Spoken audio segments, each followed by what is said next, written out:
Avançando então para a lição da segunda-feira, que tem como título Guerra no Céu, o autor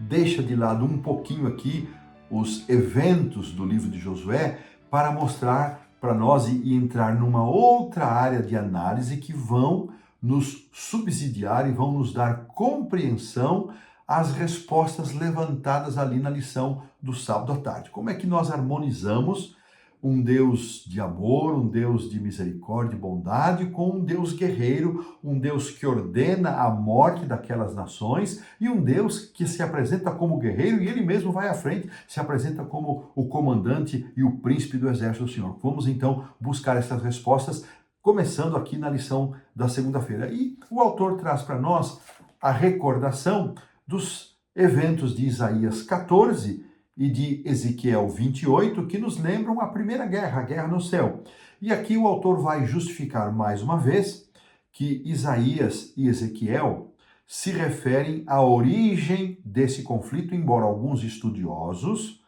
tentem restringir o texto bíblico aos personagens locais de Babilônia e Tiro. No entanto, o autor consolida a sua compreensão, que coincide também amplamente com a posição teológica dos adventistas do sétimo dia, com o comentário bíblico e também com as declarações de Ellen White nos seus escritos, de que existem vários indicadores muito claros no texto bíblico, já os dois textos citados, que apontam para uma realidade que vai muito além das realidades de Babilônia e de Tiro. Esses personagens ali mencionados, eles apontam muito além dos reinos literais que eles representavam. Isaías apresenta uma sátira, Isaías 14:4, ou uma parábola que transmite um significado que vai além daquele contexto histórico imediato. E no caso de Ezequiel, da mesma maneira, faz uma distinção entre o governador ou governante de Tiro, 28:2, e o rei de Tiro, 28:11, onde o príncipe que estava ativo no domínio terrestre se torna um símbolo de um rei que atua no domínio celestial. Então, nós temos que entender estes dois relatos que vão apontar para o início do conflito cósmico no céu, como sendo os textos guia, os textos que nos levam a essa compreensão, além de Apocalipse capítulo 12. Mas o autor usa Isaías 14 e Ezequiel 28. Ele menciona também Daniel capítulo 10, aquele cenário onde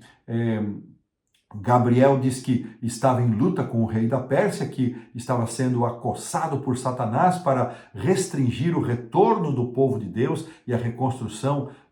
do templo em Jerusalém, e Miguel, o único que é semelhante a Jeová, precisou se apresentar para lidar com aquela situação. Então, de acordo